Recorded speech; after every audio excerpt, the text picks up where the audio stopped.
મિત્રો આજના એપિસોડમાં આપણે જે પણ બિઝનેસ આઈડિયા કે જે પણ ગૃહ ઉદ્યોગ આઈડિયાની વાત કરવાના છે એમ માત્ર ને માત્ર 500 રૂપિયા. હા મિત્રો, તમે ઠીક સાંભળ્યું, માત્ર ને માત્ર 500 રૂપિયાના રોકાણમાં તમે દિવસના 800 થી 1000 રૂપિયા કમાઈ શકશો. અને મોટામાં મોટી અને ખુશીની વાત એ છે કે આના માટે આપણું ભણેલું હોવું પણ બિલકુલ જરૂરી નથી. તમે મહિલા છો, પુરુષ છો, કોઈ પણ છો, એની જોડે આપણને કોઈ પણ મતલબ નથી. આ ધંધાને કોઈ પણ જાતનો મતલબ નથી. તમે દિવસના સિમ્પલી એક ના જેવા વર્કથી, ના જેવા કામથી, કે જેમાં વધારે પડતી માથાકૂટ નથી કરવાની, કોઈ જાતનું કોઈ પણ હાર્ડવર્ક નથી કરવાનું, અને છતાં પણ સિમ્પલી તમે ઇઝીલી 500 થી 800 રૂપિયા આરામથી કમાઈ શકશો. હવે આ બિઝનેસ આઈડિયા, ગૃહ ઉદ્યોગ આઈડિયા કયા છે એ ફટાફટ જોઈ લઈએ. ફેશનેબલ ટાઈમમાં કોઈ પણ માણસ હોય, ચાહે સ્ત્રી હોય, પુરુષ હોય, છોકરો હોય, છોકરી હોય, ટૂંકમાં કેવા કોઈ પણ એજનો માણસ હોય તો બધાથી યુનિક દેખાવું એને ઘણું બધું પસંદ હોય છે. એટલે કે બધા કરતા પોતાનો અલગ રીતભાત દેખાવ હોવો જોઈએ, એ પોતે એવો આગ્રહ રાખતો હોય છે. અને એના માટે એ પોતાના પહેરવેશમાં ઘણા બધા સુધારા વધારા કરતા હોય છે. પોતાની લાઈફ મતલબ ચેન્જ કરવા માટે ઘણી બધી લાગતી વળગતી ટૂંકમાં ચેન્જીસ લાવતો હોય છે. તો એમાંનું એક ચેન્જીસ છે મહેંદી. હા મિત્રો, એમાંનું એક ચેન્જીસ છે મહેંદી ડિઝાઇન. હા મિત્રો, તમે ઠીક સાંભળ્યું. આ જગ્યાએ વિડીયો સ્કીપ ના કરતા કે ક્લોઝ ના કરતો, કારણ કે મહત્વની હું તમને આ જગ્યાએ જાણકારી આપવાનો છું. કારણ કે હું જે ભાઈના કે જે બેનના કોન્ટેક્ટમાં છું એના હિસાબથી તમને કહું તો એ વ્યક્તિ કે માત્ર ને માત્ર મહેંદી ડિઝાઇનથી એક ઓર્ડરના મિનિમમ 2500-3000 રૂપિયા કમાય છે. હા મિત્રો, તમે બિલકુલ ઠીક સાંભળ્યું. એમાં એ પોતાનો જે કંઈ દુલ્હન સેટ હોય છે અલગથી ભાડે આપે છે. અને એની સાથે સાથે એક કન્યાને જો તૈયાર કરે છે તો એક હાથની કિંમત મિનિમમ 500-700 રૂપિયા લે છે. અને જે પણ એને બાકીની જે કંઈ મહેંદી ડિઝાઇન કરવાની હોય છે એની સાથે સાથે ટૂંકમાં બધી તૈયાર કરવાની સાથે સાથે એ મિનિમમ 2500 થી 3000 એક ઓર્ડરના લે છે. તો આ માટે તમારે અલગથી મહેંદી ડિઝાઇન શીખવા માટે કંઈ કોર્સ કરવાની પણ જરૂરત નથી. અને હા, કદાચ યુટ્યુબ પર ઘણા બધા વિડીયો એવા અવેલેબલ છે કે જેના માધ્યમથી તમે આજના ટાઈમે આ ડિઝાઇન આરામથી શીખી શકો. અને એ ડિઝાઇન એવી હોય છે કે જેમાં સિમ્પલી તમારું કોઈ ભણેલું હોવું પણ જરૂરી નથી. માત્ર ને માત્ર દિમાગનું કામ છે. તમે સ્ત્રી છો, પુરુષ છો, અભણ છો, એની જોડે કોઈ પણ જાતનો ઇસ્યુ નથી. આ ધંધો જો તમે સ્ટાર્ટઅપ કરો છો તો એની સાથે સાથે મેં તમને કીધું એવી રીતના દુલ્હન સેટનો બી તમે ઉપયોગ કરી શકો, ભાડે આપી શકો, કે જેમાં તમારે એક જ વાર ખરીદી કરીને ઓલરેડી એનું 200-250 રૂપિયા ભાડું લેવાનું હોય છે.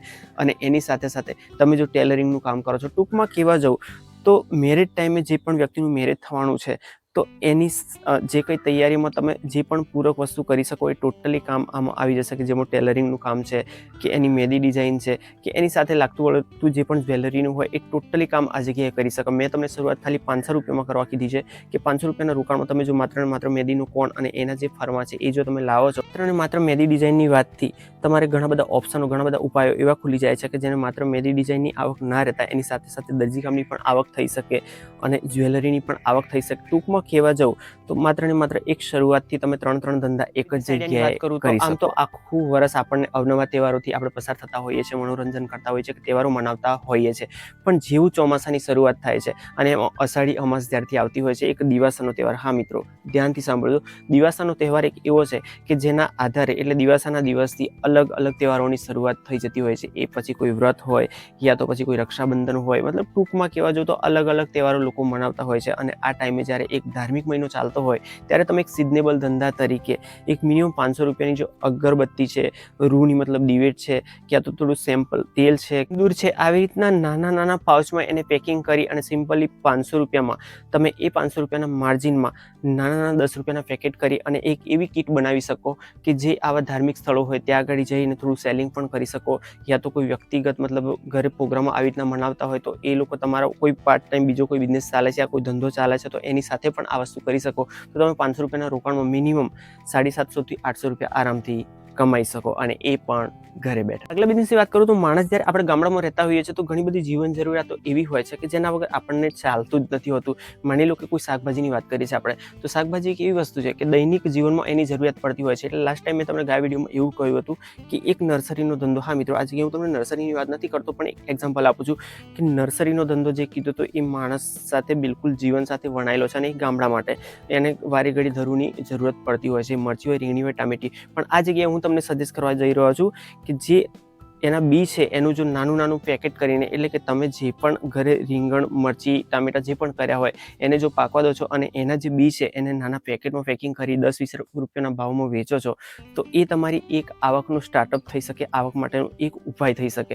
અને જો એવી રીતના તમે સ્ટાર્ટઅપ કરો છો તો આ જ ધંધો તમને એક નર્સરીના રૂપમાં પણ ફૂલતા ફાલતા બિલકુલ કોઈ રોકી શકે એવું નથી મિત્રો. કારણ કે આ વસ્તુ એવી છે કે માત્ર ને માત્ર બિલકુલ ઝીરો જગ્યાએ આજે જે માણસે ખાલી એક જ ક્યારામાં શરૂઆત કરી હતી હતી એ જ જગ્યાને એક મોટું ગ્રીન હાઉસ આજના ટાઈમે જોવા મળે છે, કે જે મેં તમને ગયા એપિસોડમાં વાત કરી હતી કે શ્રીરાજ ધરુ ફાર્મ વેજલપુર ગોધરા હાઈવે નજીક આવેલું છે. કદાચ મુલાકાત લેવાની થાય તો તમે જાતે પણ જોઈ શકો છો કે એક બિલકુલ શૂન્યમાંથી સર્જન કરતા મતલબ વાર લાગે છે, પણ જો સ્ટાર્ટઅપ થઈ જાય છે અને તમે કરી દો છો તો જીવનમાં એવી કોઈ વસ્તુ નથી કે તમને મળી ના શકે, ખાલી શરૂઆત જ તમારે કરવી પડે. એપિસોડનો આગલો અને છેલ્લો બિઝનેસ આઈડિયાની વાત કરું તો એ છે કે જ્યારે સ્કૂલો ચાલુ થઈ ગઈ છે ત્યારે તમારી આજુબાજુ જે પણ સરકારી સ્કૂલો છે યા તો પછી કોઈ સરકારી દવાખાના છે કે ટૂંકમાં સરકારી કોઈ પણ જાતની કચેરી છે તો આ જગ્યાએ નાસ્તાની જરૂરત પડતી. હા મિત્રો, ધ્યાનથી સાંભળજો, હું ત્યાં આગળ જઈ અને તમને કોઈ મોટી સ્ટોલ લગાવી અને દુકાન કરવાની વાત નથી કરતો, પણ માની લો કે તમારી જોડે સાયકલ છે અને તમને જો કોઈ સમોસા કે કચોરી બનાવતા આવડે છે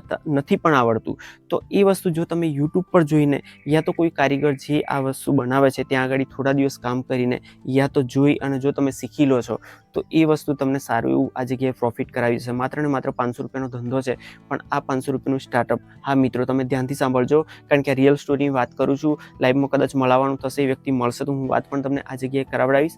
પણ એ વ્યક્તિ કે જ્યારે એક સમોસા અને કચોરીના આધારે જ્યારે શહેરમાં જઈ અને એક ફ્લોટ રાખીને એના પર જો એક 2 માળની બિલ્ડિંગ જો ઊભી કરી શકતો હોય અને એ પણ એક આપણા ગામડાનો વ્યક્તિ, તો એ વસ્તુ તો પોસિબલ જ છે કે ચલો એક 5 રૂપિયાનો સમોસો કે 10 રૂપિયાનો આજના ટાઈમે મોંઘવારીમાં 10 રૂપિયાનો સમોસો આપણને કેટલી આવક આપે, પણ એ 10 રૂપિયાના સમોસામાં જો એક મકાન ઊભું થતું હોય તો એની સ્ટ્રગલ, એની મહેનત એ બધું જ એની પાછળ જવાબદાર હોય છે, સમય પણ આપવો પડતો હોય છે. એકદમ કશું બી વસ્તુ પોસિબલ નથી બનતું, પણ આ વસ્તુ 100% શક્ય છે કે તમે દિવસના 500 થી 700 રૂપિયા આરામથી કમાવી શકો. તમે જો કોઈ સ્કૂલો યા તો આવી સરકારી જે કંઈ મતલબ દફતરો છે એ લોકોને જો ટાર્ગેટ કરીને ચાલો છો તો દિવસના તમે વધારે નહીં પણ મિનિમમ 50-100 સમોસા કાઢો છો અને એક સમોસા પાછળ માત્ર ને માત્ર 2 રૂપિયા જો તમને મળે છે તો તમે પોતે ગણતરી કરી જુઓ કે તમે દિવસનું કેટલું સેલિંગ કરી શકો અને આવક પણ કેટલી થઈ શકે. કારણ કે આ નાસ્તા સ્ટોલ એવી વસ્તુ છે કે જે તમારી સાયકલના આધારે તમે લઈને ચાલો છો, એક સાયકલ પર પણ યા તો એક લારી પર પણ લઈને જાઓ છો કે જે નજીક તમારી શાળાઓ છે એ જગ્યાએ, તો તમને દિવસની કેટલી આવક આપી શકે, જેમાં તમારે કોઈ પણ એક્સ્ટ્રા રોકવાનું નથી,